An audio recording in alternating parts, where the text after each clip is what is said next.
बेहद की परम शांति सोचो, बोलो परम शांति मिल जाएगी। बेहद की को बलि लेना चाहे किसी की भी, जानवर की भी बलि लो। पहले तो नर बलि देते थे। हाँ पहले बहुत टाइम पहले नर बलि थे जी। मगर धीरे धीरे समझ में आया लोगों को नर बलि देना अच्छा नहीं है, तो उनकी बजाय नर की बजाय जानवरों की बलि देने लगे जी।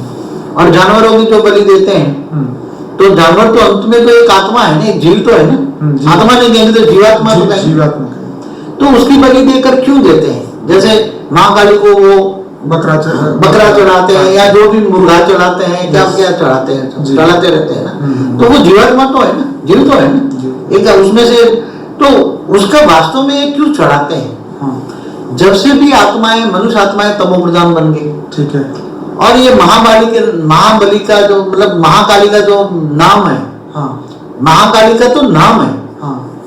जो महाकाली के नाम पर जो मंदिर बना दे, जहां ऐसी नर पिशाच जैसे काम किए जाते हैं, मतलब पिशाची कृत्य है नहीं, हाँ। वो वास्तव में ऐसे इतने थर्ड क्लास क्वालिटी के भूत प्रेत होते हैं। ओके। वो ऐसी नर बलि लेने के लिए लोगों को इंस्पिरेशन देते हैं। ओके, जानवरों की बलि की, जानवरों की बलि या नर बलि भी लेते थे तो पुराने जमाने। हाँ, तो मुझे आज भी नर की जगह भैंसों की, आखले की, क्या क्या लेते हैं, हाँ, सभी जाती है ना। तो ये जब आत्माएं तमो प्रधान हो गए तब से प्रथा चालू, तब से प्रथा, बहुत पुरानी प्रथा है ये। ओके। ये मैं समझता हूँ कि ये द्वापर से चली आ रही कथा है। हाँ, तो मतलब 50-60 लाख साल पहले नहीं, द्वापर वो 8 लाख साल हुआ। द्वापर होता है जैसे कलयुग 4,32,000 साल, इससे डबल द्वापर 8,64,000 साल। ओके।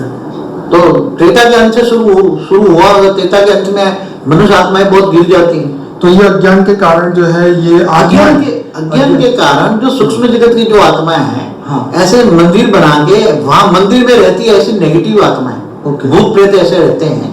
और ये भूत प्रेत लोगों को इंस्पिरेशन देकर, रेत मार कर ऐसा वो आत्माओं को फिर कब्जे कर लेते हैं। क्या जो ये ऐसी जो आत्माओं को भेंट चलाते हैं ना, आत्माओं की बलि चढ़ाते, तो आत्मा तो निकल गई ना उसमें से, तो वो आत्माओं को खा जाते हैं, समझ में खा जाते हैं, मतलब अपने कंट्रोल में कर लेते हैं, और अपने कंट्रोल में कर अपनी शक्तियां बढ़ाते हैं, समझ में। वो बकरे को कंट्रोल करके क्या करेंगे? बकरे की आत्माओं को कंट्रोल कर लेंगे तो अपने सूक्ष्म शरीर में रख देंगे ना। सूक्ष्म शरीर में जैसे तुम थूल खाना खाते हो, पेट में ताकत आती है ना, तो ये उसका बलि लेना माना खाना हुआ ना उसका। तो खाना हुआ तो वो आत्माओं को खा जाते हैं ना। उसकी आत्मा जो है ना, उसको अपने सूक्ष्म शरीर में खा जाते हैं। उसका सूक्ष्म शरीर देखो तो आत्माओं से भरा पड़ा है जी। भूत प्रेतों की आत्मा भरी पड़ी है, मगर ये बहुत झूठ है, ऐसी आत्माओं नहीं करना चाहिए। तो ये सब बंद करना चाहिए, ये सब बंद करना चाहिए। ये बहुत ही, तो ये देवी देवताओं का कोई, ये देवी देवता है ना, तो देवी देवताओं को तो यज्ञ हवन करते थे ना। अच्छा, तो उनको ये सब चीजों की जरूरत ही नहीं। देवी देवताओं को भी यज्ञ हवन करते थे ना पहले। हाँ, जैसे आपको जिस देवताओं को जैसे बारिश चाहिए तो यज्ञ हवन करते थे तो बारिश होती थी ना। ठीक है। देवी देवताओं तो वायु देवता, जल देवता, अग्नि देवता, सारे देवताओं को यज्ञ हवन से खुश करते थे ना। हाँ, वो हविष देते थे, हवन में से जो हविष निकलती है वो हविष वो लेते थे, वो चाहे ब्रह्मा हो, विष्णु हो, शंकर हो। लेकिन ये बकरे से उनका कोई लेना देना नहीं, जानवर नहीं। ये तो महाकाली के नाम पर, ये भूत प्रेत नेगेटिव काम करने वाले महाकाली के नाम पर। अभी जैसे हमने बहुत वीडियो देखे जिसमें हजारों लोगों ने दावा किया कि मैं महाकाली की आत्मा हूँ, मुझे बलि चाहिए, फलाना चाहिए।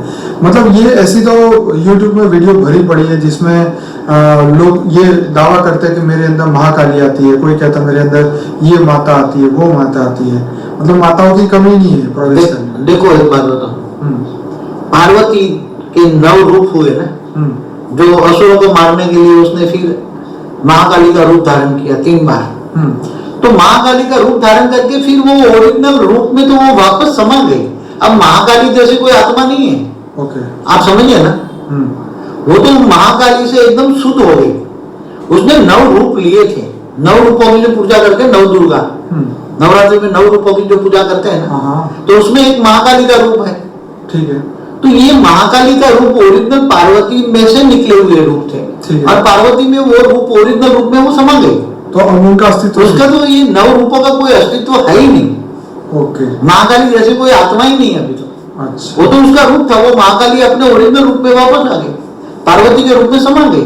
पार्वती से ही निकली थी ना रूप। पर जैसे आपने एक वीडियो में बोला था कि विष्णु के जो 24 अवतार हुए तो वो अलग है, ये नव दुर्गा वाली आत्मा तो पार्वती में समा गई, मगर जो विष्णु के जो 24 अवतार हुए उसमें जैसे राम और कृष्ण तो ऑलमाइटी होते रहे, ठीक है, मगर वो आत्मा ही फिर दोबारा आत्मा ही बन गई और वो मनुष्य बन गई, वो जन्म मरण के चक्र में आ गई, वो वापस नहीं समाये। तो ये महाकाली की आत्मा नहीं आ सकती जीवन में? नहीं, वो तो भूत बोलते हैं, भूत प्रवेश करके बोलते हैं मैं महाकाली हूँ फलानी देवी। मतलब भोग लेने के लिए वो ऐसे बहाना करते हैं, झूठ बोलते हैं। भोग लेने के लिए, अपनी वासना की तृप्ति करने के लिए ऐसा मंदिर बनवाते, रेत मार के संकल्प डाल के साक्षात्कार कराते हैं, रात को स्वप्न में आते हैं कि मैं महाकाली बोल रही हूँ। ये सब भूत प्रेत होते हैं।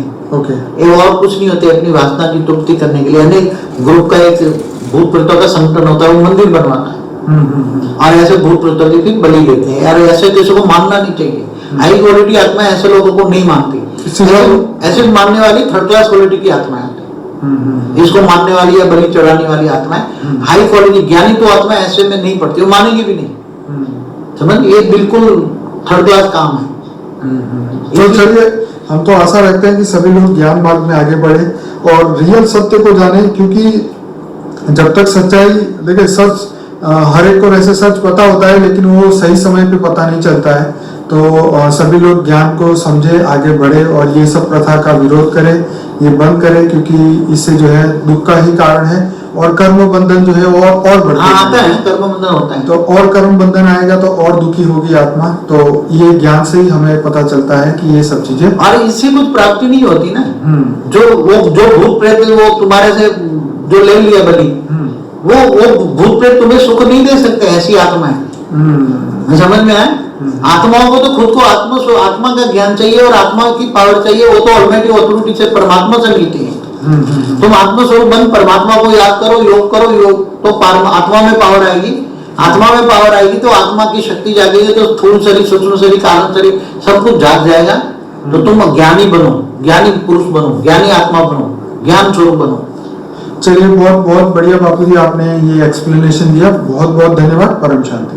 और बलि समर्थन में रहने वाले लोग, बलि प्रथा के समर्थन में रहने वाले लोग कष्ट मिलते ही श्राप से भरे हुए हैं, बार बार कहता हूँ। उसके समर्थक हैं आपके पिताजी बलि प्रथा के, इसीलिए भारी कष्टों से गुजरे, उनके चक्कर में पूरा परिवार कष्टों से गुजरा। जी बाबा जी। बलि किसी भी रूप में माँ स्वीकार नहीं करती, ध्यान रखो, कभी भी बलि स्वीकार नहीं करती माँ। जितना भी वहाँ बलि वली का ढोंग चल रहा है, बलि प्रथा का, सब दोषी भयानक कष्टों से भरे हुए परिवार के लोग भरे हुए, कुड़ कुड़ के तिल तिल करके सब मर रहे हैं। पंडे पुजारी वहाँ के ट्रस्ट के लोग भी तिल तिल के मरेंगे, तिल तिल मरेंगे, सब विनाश ही विनाश है। और यही हरकत रही तो अगले महापर्व तक माँ उस नीलांचल पर्वत को हमेशा हमेशा के लिए छोड़ देगी और पूरा पूरा करौली शंकर महादेव धाम में विराजेगी, अगर हरकतें उन्होंने बंद नहीं की एकदम। अभी तो अंश वहाँ है भी, अगले महापर्व में जून से हरकतें बंद नहीं हुई, माँ विराजेगी, उसका प्रमाण होगा। पहले वहाँ का जल काला होगा, जहाँ माँ का गर्भगृह है, धीरे धीरे वहाँ का जल भी सूख जाएगा, कुछ नहीं बचेगा। इन पंडे पुरोहितों की बदमाशी से माँ रुष्ट है, क्रोधित है, भयानक क्रोध से भरी हुई है, और मिलना क्या है बदले में? विनाश। क्योंकि माँ को बलि भाती नहीं, बलि लेते हैं दैत्य, और दैत्य पूजा मान के लेते हैं, बदले में पंडों को दैत्य देते हैं। घरों में दैत्य दैत्य भरे, वो सोचते माँ, कहीं माँ नहीं, भ्रम निकाल दें, सिर्फ दैत्य हैं, सिर्फ दैत्य और सिर्फ दैत्य। ऐसा माँ भक्तों के हृदय में विराजती है, समझ गए? हिंसा करने वाले लोगों के हृदय में माँ नहीं विराजती। माँ दुष्टों का संहार करती है, दैत्यों का संहार करती है, और ये दैत्यों को भोजन देते हैं। ये मांस वगैरह कौन खाता? दैत्य। माँ खाती है क्या? जी नहीं, दैत्य खाते हैं, दैत्य को बलवान कर रहे हैं। तो माँ उससे रुष्ट होगी कि प्रसन्न होगी? रुष्ट। तो वो दैत्य बलवान होकर के अच्छे लोगों को तंग करते हैं, कष्ट पहुंचाते हैं और इनको ही पहुंचाते हैं, खुद को भी। तो इसलिए माँ को ये बलि भाती नहीं, जीव हत्या बिल्कुल भी पसंद नहीं माँ को। और वो भी माँ के मंदिर के परिसर में। आप बाहर मारो काटो खाओ पियो, हमसे कोई लेना देना नहीं, दरबार से कोई लेना देना नहीं, माँ से कोई लेना देना नहीं, अपना भोग भोगो। लेकिन मंदिर परिसर में हत्या करना, जीव हत्या करना, कौन सा आइडियल आप पेश कर रहे हो, कौन सा आदर्श आप बना रहे हो। बच्चों में परिवार वहाँ जाते हैं, महिलाएं बच्चे जाते हैं, उनके अंदर कौन सा आप आदर्श दे रहे हो, पैदा कर रहे हो। क्या ऐसा करना चाहिए घर में जाके? हम जो वहाँ पूजन पाठ करते हैं उसका अर्थ ये हुआ कि घर में भी हमें ऐसे ही पूजन पाठ करना है, यही तो मतलब हुआ। हम तो वहाँ समझने जाते हैं कैसे पूजन पाठ होता है। तो जैसे जिस देवी देवता का पूजन पाठ होता है वैसा ही हम घर में अपने करते हैं, ऐसे ही तो है ना। लेकिन क्या हम बलि करें घर में अपने? जो आप वहाँ सिखा रहे हो, दिखा रहे हो, बकरा काट रहे हो, कबूतर मार रहे हो, दुनिया भैंसा काट रहे हो, ये करें बच्चे घर में आके लौट के? इसका तो मतलब यही हुआ कि जो यहाँ हो रहा है वो घर में करो अपने, तब माता प्रसन्न होगी, नहीं तो माता प्रसन्न ही नहीं होगी। ये आप दे रहे हैं लोगों को संदेश, गलत संदेश है। माँ कुपित है और एक एक व्यक्ति को, वहाँ के जुड़े हुए लोगों को जो उस कुकृत्य में शामिल है, जीव हत्या में, वहाँ परिसर में, उनकी संतानों तक को, आगे आने वाली सैकड़ों पीढ़ियों तक को उसका उद्धार नहीं होगा, जवाब देना होगा। ये हमेशा ध्यान रखो। इसे बेहद की परम शांति सोचो, बोलो परम शांति। Join us daily for our morning live meditation, Monday to Saturday, 5:30 to 6:30 a.m. Join us daily for live meditation, 10 p.m. to 11 p.m. on YouTube Live. Subscribe now. Website www.paramshanti.org. Email us anant@paramshanti.org. Like, share, subscribe. Join today. बेहद की परम शांति सोचो।